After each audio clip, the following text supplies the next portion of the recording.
For me, Harry Potter is one of the best book-to-movie franchises out there. Everything from the cast, the music, the clothes, the script, all work perfectly. Today we're doing another best and worst, starting from the bottom. So wands at the ready, because we're not going to agree on all these.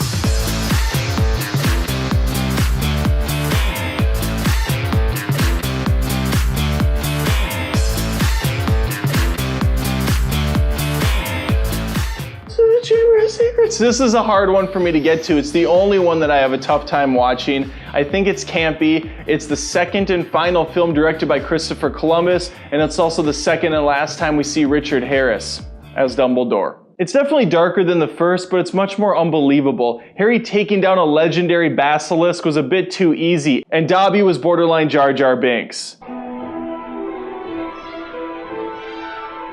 This was my first introduction to the world of Harry Potter. I wouldn't read the books until years later. Although it was very charming and exciting, it was also definitely geared for families and a younger audience. I still enjoy it immensely, but I prefer to go back and watch the later installments as they're even darker and more adult.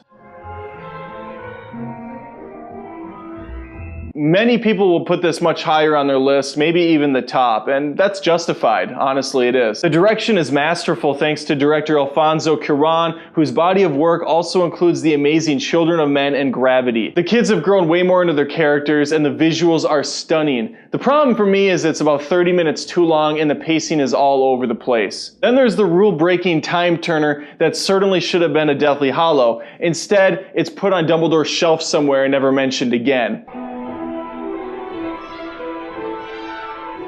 I enjoy this movie, maybe even more than I should, but there's no denying it's a mess. A lot happens, from the prophecy being told to Dolores Umbridge taking over the school. That final showdown, though, between Dumbledore and He Who Shall Not Be Named was awesome. Yeah, it could have been better. It could have been statue throwing cool like in the book, but what we got was still freaking fantastic. Old Dumble deaking and dodging, making little water balls, chucking bitch-ass Harry back so he doesn't get hurt. Then it's followed up with Harry telling old Voldy to go Flitwick himself. From the initial escape scene gone awry to an extended road trip with our three friends, there is never a dull moment. Well, actually, there's plenty of dull moments, unless you're me and you just relish the whole thing. It was interesting watching our protagonists crumble under the pressure of seeking out Horcruxes and turning on each other. I love seeing Umbridge take one to the face by Harry. That sounded bad, I hear that now. And the Nagini bait and switch towards the end was phenomenal.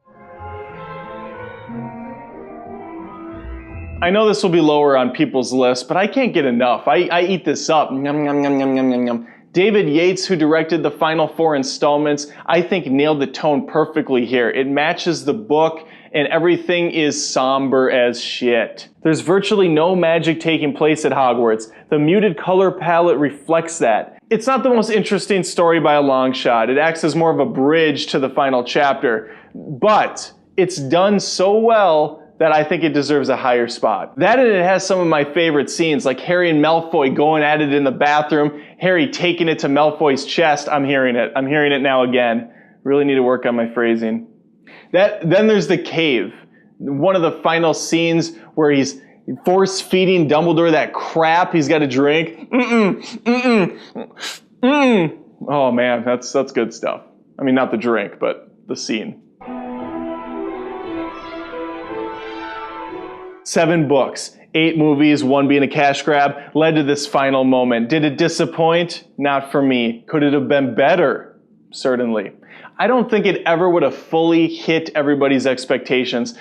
I don't know why I did that. A couple of odd decisions, like having Harry fight Voldemort solo instead of in front of their peers, seem questionable. But a couple of missteps don't ruin the overall experience. It was an absolute blast to watch and grow up with these kids into young adults for over a decade and finally see them act out their final mission. Take down He Who Shall Not Be Named.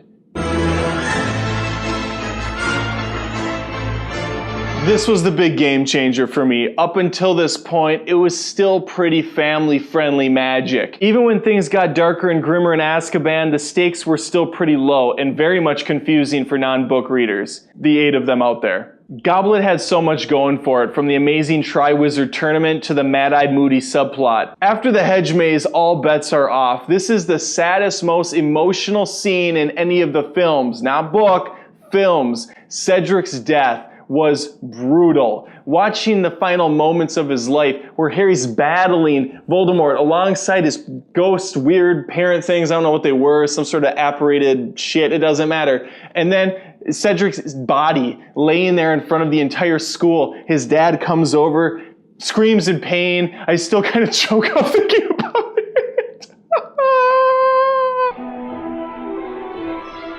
This and Lord of the Rings are the two book adaptations I go back and watch every single year and love it every time. You can tell that there was 100% put into these movies. There was a lot of heart and passion from the studios and everybody who worked on them. Let me know your thoughts on the Potter franchise in the comments and give me your list. Subscribe to Feud Nation and please check me out on patreon.com/FeudNation. Throw me $1 or $2. I have a lot of subscribers. It'd be nice if some of you join me there. I have some sweet milestones so you can get more shows like TV feuds, game feuds, music feuds, a lot of feud stuff going on. But I need to hit those goals or it's just not worth my time, especially when YouTube pays absolutely jack shit. More than just reviews, this is Movie Feuds. Best and worst list, they're gonna change, but we can all agree Snape is the real hero of the movie franchise, right? I mean, you're stupid if you don't think that.